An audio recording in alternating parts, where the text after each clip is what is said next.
Let's get it.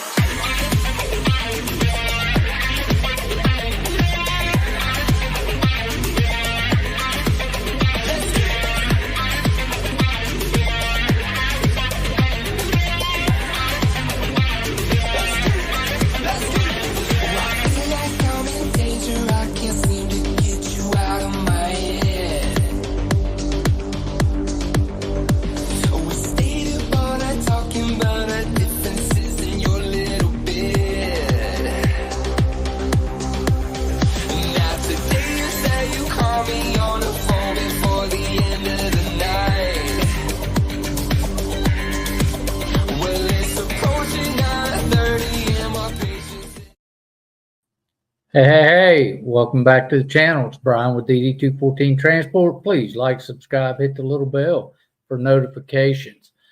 All right, guys, here we are back on a Wednesday. Can you believe it? One more week rolled by. Yeah, we got a lot to talk about tonight. It's been a busy week, and we got another busy week next week. So before we get rolling, let's thank our veterans and first responders for all you do and all you continue to do for this country. Thank you. Wounded Warrior Project, St. Jude's Children's Research Hospital is our charities of choice. If you'd like to help us out with that and have us work directly with you, you can go over there, sign up for one of the little plans, and you can work with me directly.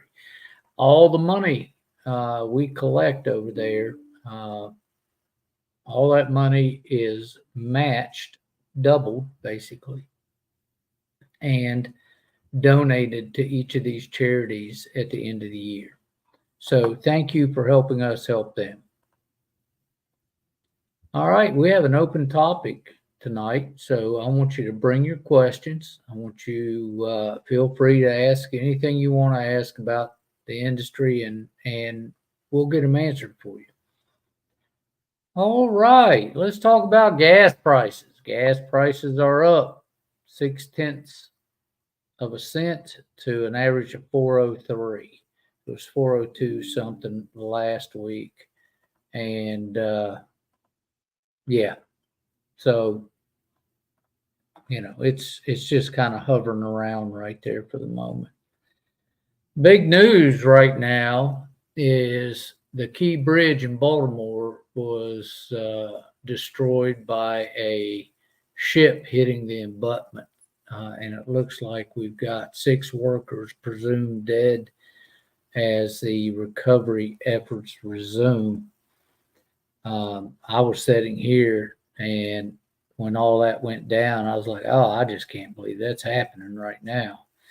But now something we want to talk about here is just the simple fact that 695 and 95 through DC and Baltimore is a freaking nightmare on its good days.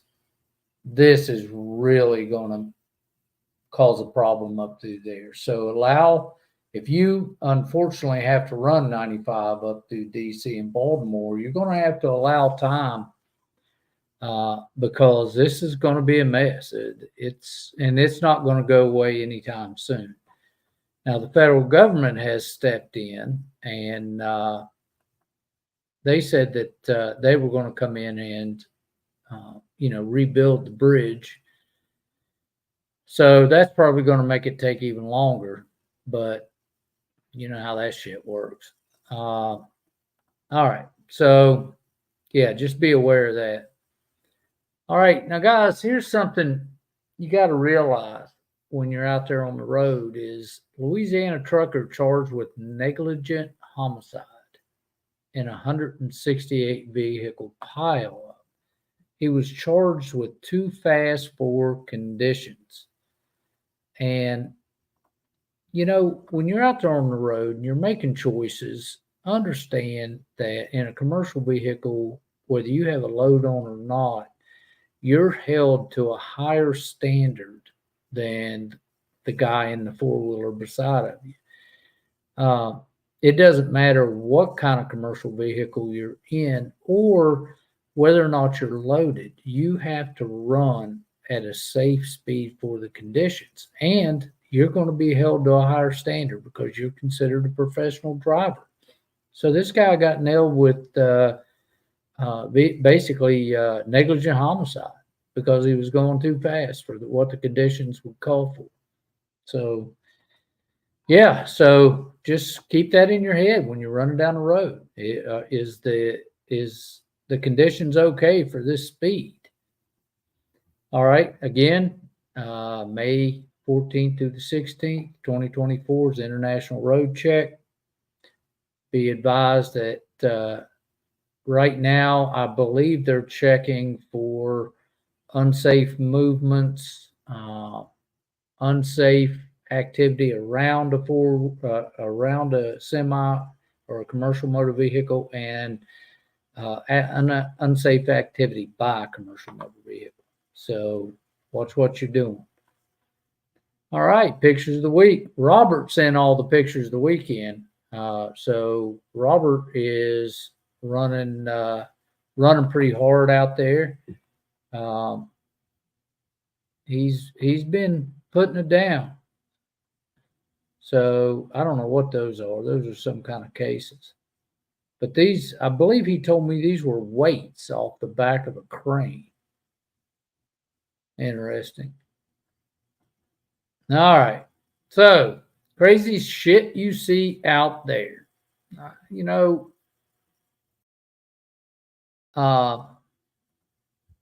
you see a lot of crazy stuff out there. Things that make no sense at all. You'll see crashes that you just don't understand. But I got this video here, and yeah, just take a look. Give me your thoughts on this video. It's crazy. All right, here you go.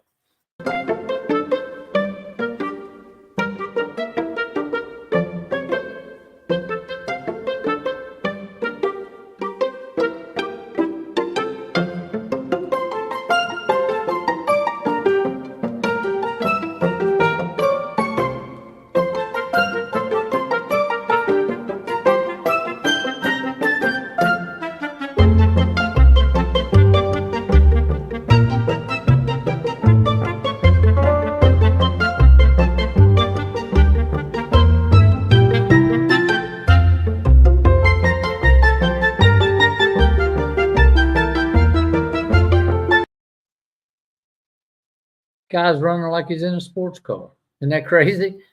Missing a tire, running 80 mile an hour down the road. I couldn't catch him. I mean, we had to, Mila was in taking the pictures, and yeah, I couldn't catch up with, well, not safely catch up with him anyway. And he was jumping in and out of traffic, but he did slow down to get off. And the craziest part about that whole thing, which we don't have a picture of, but on the door, it says JR's tires. JR ran out of tires. So anyway, so that was that. Under the hood this week, tax prep. God, man, it's got to end soon. Still in the middle of it. We're recovering from the truck show. And just so you know, I'll go through this real quick. We're getting the van wrapped. We were in court today in Texas, and we were involved in an accident this past week. So yeah. Yeah. So let me tell you, the truck show was a lot of fun. It had a lot of stuff, and but a lot of it was the same as last year. Now, the one thing I noticed through the whole theme of the truck show was China was in the house in a big way. They had a huge part of the West Wing, huge part of it. And yeah, so I am guessing that the fact that, we're moving manufacturing back over this way which is great. But now China's having to come over here to sell their products. So they were in the house in a big way,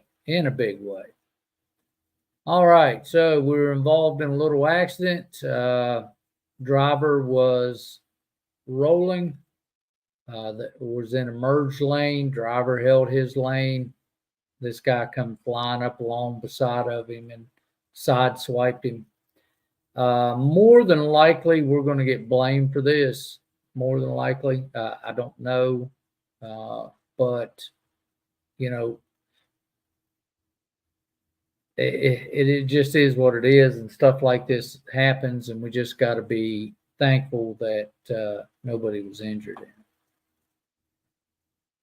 All right, so there's the van. It's in the wrap shop getting wrapped up, and I tell you guys, I'm kind of like the dog that caught the car with his van thing. It's like, damn, this is really about to happen. April's coming quick, so yeah, it's pretty crazy. Now, if you didn't know, first week in April, we're going to start offering mobile trailer service. You know, and the reason we started this was because we couldn't get help. Some of my guys had a hell of a time getting help while they were out on the road. You know, the Loves didn't want to mess with them. Pilot didn't want to mess with them. By the time you found somebody to mess with them, you know, they were paying exorbitant amounts of money to get their stuff fixed. So what we started was this.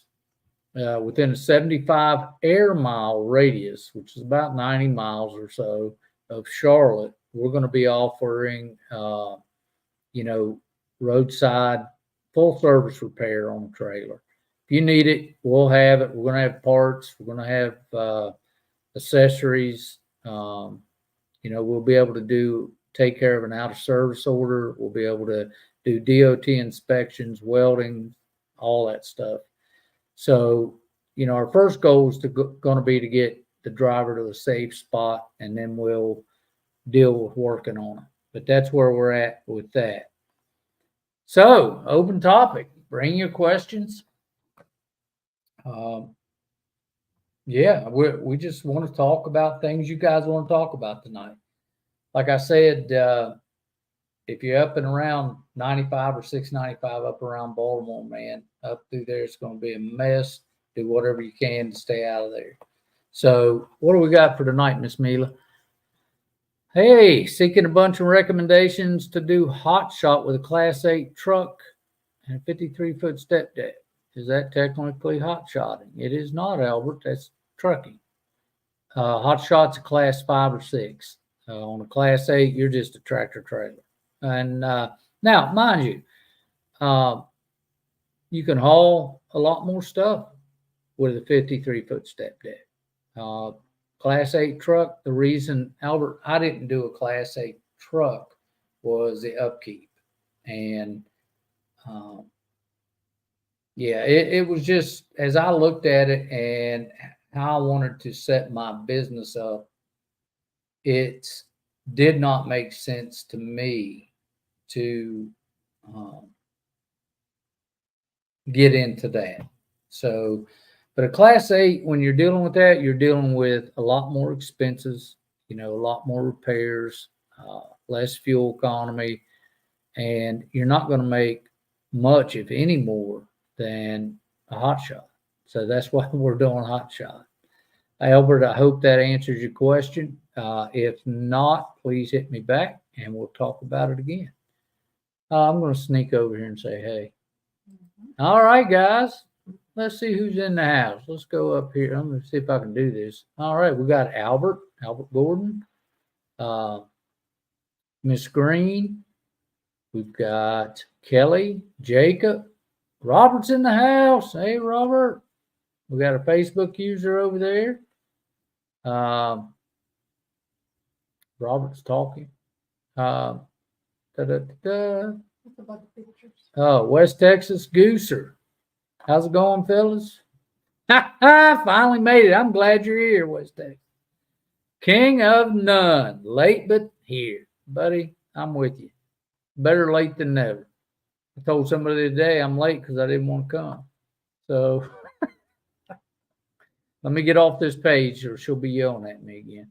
All right. So anyway, we got some questions. How soon is too soon to add a second truck? Is it Sylvia? Mm-hmm. Okay, Miss Sylvia. All right. So it really would depend on what you know about the business.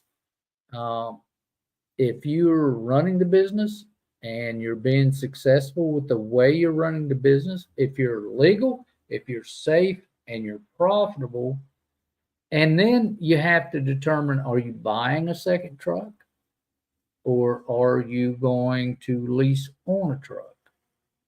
So, and it all depends on you. I would like to say, add it as soon as you can, but I didn't. As a matter of fact, I told people in the beginning of this, I would probably never lease on anybody, and I have. I would never have a second truck, and I do. But let it grow organically. Let's make sure the legalities of the way you got it set up is okay, and you know what you're doing, and you're able to train, because the second truck is you're going to be training, and it's going to be your responsibility whether you own it or whether you lease on. So if you want to refine that question a little bit, you're more than welcome to come back and hit me again with it. What you got? The list of approved ELDs online is expansive. Do you have a good ELD recommendation for someone starting out? Okay. I'm going to tell you, I use Motive. All right. I'm not happy with Motive because, one, they're an American-based company, supposedly. When they show up to a truck show, they're all fat doughboys, look like straight out of the Midwest. And no disrespect, but you can't get a hold of an American anywhere. And you can't talk to anybody. And once you sign that contract, you're in it to the end. You're not getting out of it. So am I happy with them? Yes. I'm not going to lie. I'm happy with them in that they provide a good service. Okay. The service is good. Even the technical support is good. The problem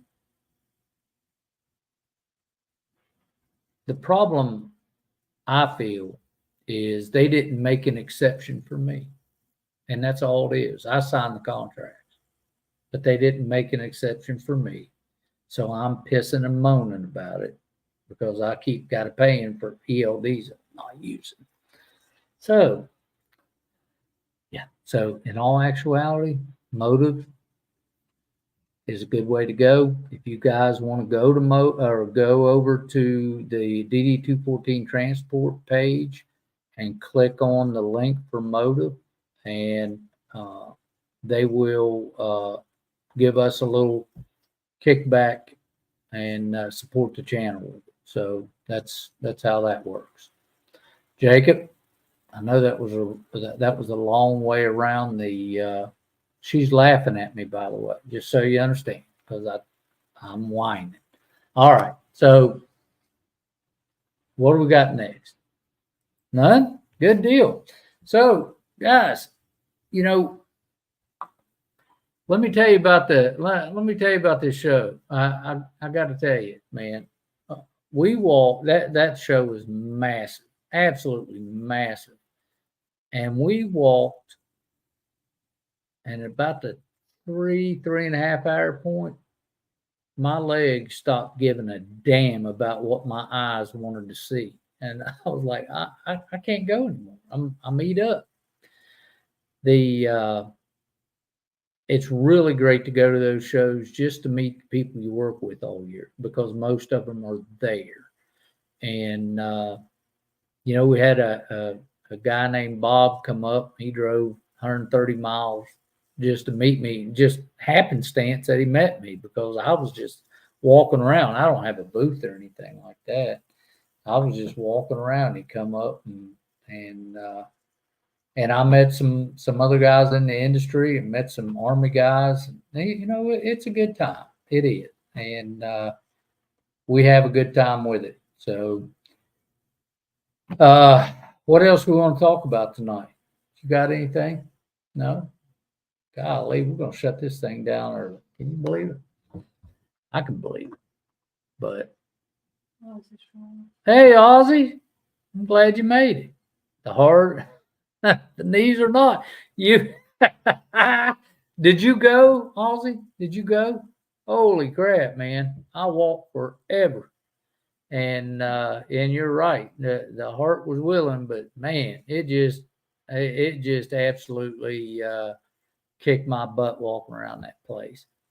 And we did it 3 days of it every day. I don't know that it got any better, but I think my legs got numb, so I just didn't feel it as bad. But Jesus Christ, that place is massive. If you didn't see that video I put out, it was a pretty good little video just on the stuff we saw. Um, I don't know that I can bring that up to even show you guys it. And I don't know how many of you have seen it or not. I'm just looking. I don't know if I have it or not. Oh, I put it together with that other program. I don't even know what that one is. It's all right. But you can go back to last Thursday or last Friday, and I posted one. It's just a slideshow from all the pictures that we took. But yeah. So again, let's stay away from 95 and 695 through Baltimore, guys. If we don't have any other questions, any comments. Now, I will tell you this. I did tell you guys we were in court on today. We were in court. The attorneys were in court today. And that was all about the driver that used the credit card and stole from me.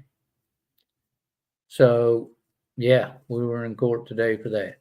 And, you know, I don't know how else to tell you this, but, you know, you can only be so kind to people, and then you're going to have to reach out and touch someone. And that's what we did with this jackass. All right. All right, let's talk about it. There were just workers that died. Did law enforcement really have enough time to clear the bridge? I don't think they did. I don't. I think this all happened within minutes. And I don't think there was anything nefarious or anything like that. I think that, you know, I looked at it, I watched it, and they dropped anchor. They lost power. Once you lose power on them big boats, man, you don't have any steering. And they had 2 pilots with them. Once they started having trouble, they sent out the tugs, but you know, 200 million pounds, tug's not going to do that. It's just going to go wherever it wants. So it's you know, it's crazy. And you know, when you go across those bridges, those long bridges, I tend to think about, you know, what's going to happen if this thing breaks through or something happens. And yeah, that 911 call went out, and I don't think they had but just a few seconds, you know, a minute maybe to try to clear the bridge. But those poor guys that were up there working on the bridge, that they had no chance. I mean, that bridge is half a mile long on that span, quarter of a mile, half a mile. They wouldn't get off that bridge in a minute. So, you know, it's just a terrible tragedy, and, you know, God be with them and their families through this time, because it's going to be tough. Now, you know, it's just, we all got to get together on this and just do what we can to help. And sometimes the best thing you can do to help is stay away from the issue. So that's an issue. I believe that if I can stay out of 95 and 695 up and around, I won't be going that way. So we are done. We thank you all for coming. I love seeing you guys every week. I appreciate it. Appreciate you coming. If you need me, please reach out. Sylvia, if you need any further help as far as your question, please let me know and give me a scenario as to what you're thinking, and maybe I can give you a different insight than what I gave you this evening. But look, love your family, guys. That's all we got. You love your family, and just remember, give a little grace out there, because you never know what somebody else is going through. Okay. All right. This is Bryan with DD214 Transport. Like, subscribe, hit the little bell for notifications. If you need me, call me.